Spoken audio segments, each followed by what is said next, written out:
Yes. It's steel. But you can't be any geek off the street. Gotta be handy with the steel, if you know what I mean. Keep it real. Keeping it real.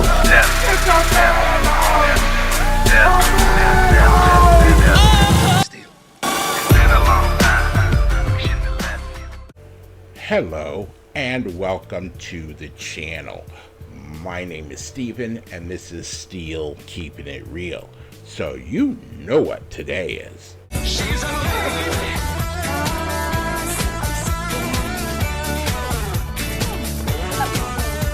That's right, it's Friday. It's Female Friday, and on this day, I like to do female artists, past, present, or future on the channel. Now, You know what really grinds my gears? what really grinds my gears are people who use the word cash when they don't mean it. Explain yourself, mister. For example, somebody's like, I spent all this money in cash and you guys held on to my money or whatever, and it's like, come on, man. What are we talking about? and then you look over and see that they use a credit or a debit card.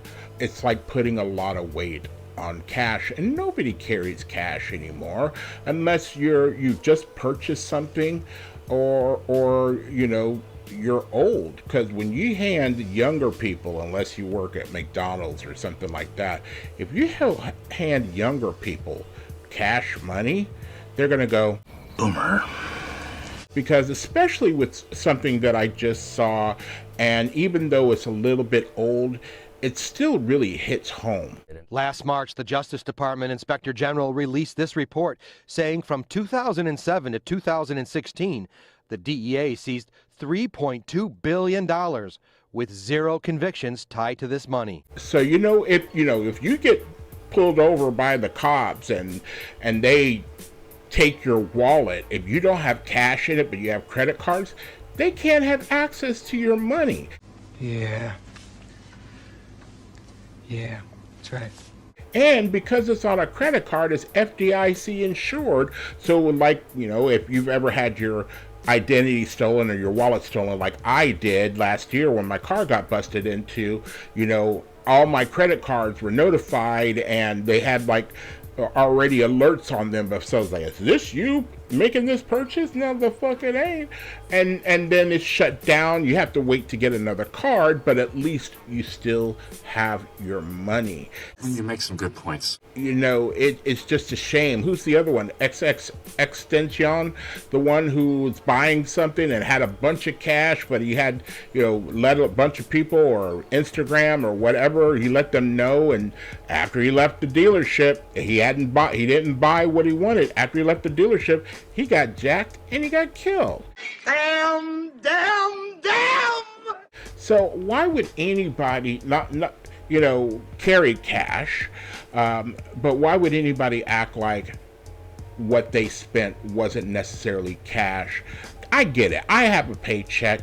My money goes directly onto my card, and I guess that's, kind of cash, but it's still on a debit card. And I guess people don't want to be thought of as, I have a debit card as opposed to a credit card. Broke ass motherfucker. So the new word is cash. And unless you're Terry Crews and White Chicks, Cash. nobody should really be using that word if if you don't have cash. That's all I had to say about that.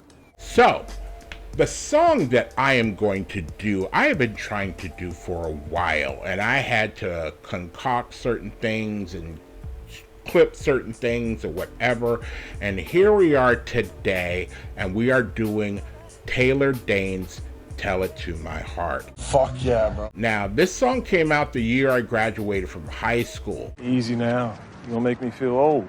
But the fun tidbit about this song is that somebody recorded this song before Taylor Dane the same year, and I will explain. Do tell. So there was somebody named Louisa Florencio. Who? Yeah, exactly. She's a Canadian singer who had gotten certain music because, everybody does demos and, they pass them around to certain record companies or whatever. And so she went ahead and did her version of the song somewhere in early in 1987. Totally legit. Well, right around the same time frame, Dane was looking around for songs to sing for her debut album. And she heard this song and she was like, you know what?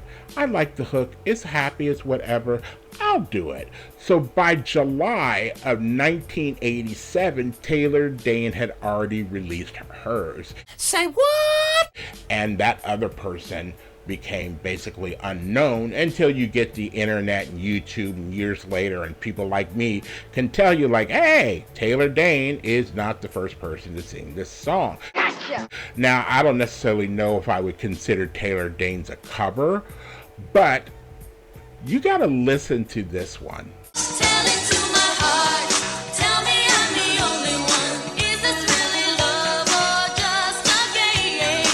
It just doesn't have the energy, the pop, the flair that Taylor Dane brings to this song. Yeah. So, let's take a look at what this song did do on the charts. And it's a big one. That's what she said. And Blammo. It went to number 10 in Australia, 1 in Austria, 2 in Belgium, number 9 in Canada, top singles, number 1 in Denmark, number 1 on the European Hot 100, number 3 in Finland, number 11 in France, number 2 in Greece, number 2 in Ireland, number 1 on the Netherlands Dutch Top 40 and Top 100, number 7 in New Zealand, number 3 in Norway, number 9 in Panama. Number 11 in South Africa, number 5 in Spain, 3 in Sweden, 1 in Switzerland, number 3 in the UK, number 1 on the UK Dance, number 7 on the Billboard Hot 100, number 4 on the US Dance Club Songs, number 3 on the US Dance Single Sales, number 9 on the US Cashbox Top 100, and number 1 in West Germany. Remember, this is 1987, so there's still an East and a West Germany. So again, this was when she came out with this song, everybody's like, number 1, she's wild looking, but she's fine, and she could belt out some notes. And she went on to do at least 5 more songs that were like top 10. So, and you go back to Luisa Florio, and it's like, who? Yeah. Who the fuck cares? Because we have Taylor Dane. If you like videos like this and others on my channel, please don't forget to hit the like button, the subscribe button, and the notification button, because I'm trying to do at least 5 videos each and every week. So, without any further ado, here is Taylor Dane and Tell It to My Heart. Try telling that to my heart in my hot pocket.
And I can tell you, this song takes me back in so many ways. Not only the sound, because we're at the beginning, or some people might say like, oh, it's starting before that, but we're like at the beginning of freestyle and that Miami bass sound that was starting to come out. There's a whole bunch of songs around this era, and this is almost like disco, which disco ended up turning into house music in the late 80s, early 90s. So you had all these kind of dance songs that were really upbeat around the late 80s, mid to late 80s. This falls into it. And one thing about that, Luisa Florio, is that her music sounded dated for something before the time that the music was released. So it sounded dated. So it sounded like maybe 1985 when she was doing the song in 1987. You could hear all the production on Taylor Dane's version. You can see one of the things I never really liked, of course they look cool, but I tried to play them and they're just not practical for me, was the keyboards where you had it like this and you were doing all of this. It's like, man, I am a Christian and this is some bullshit. Nobody in the studio was really using one of those things. They were like on a regular, elongated one like this. This is just, for concerts and shit. Yeah, if you are still here, I thank you very much for staying tuned. I really do appreciate it. First and foremost, I want you guys to like the videos as much as I like making them for you. After that, all you need to do to help me out with the channel is to like, subscribe, share, and comment. Peace.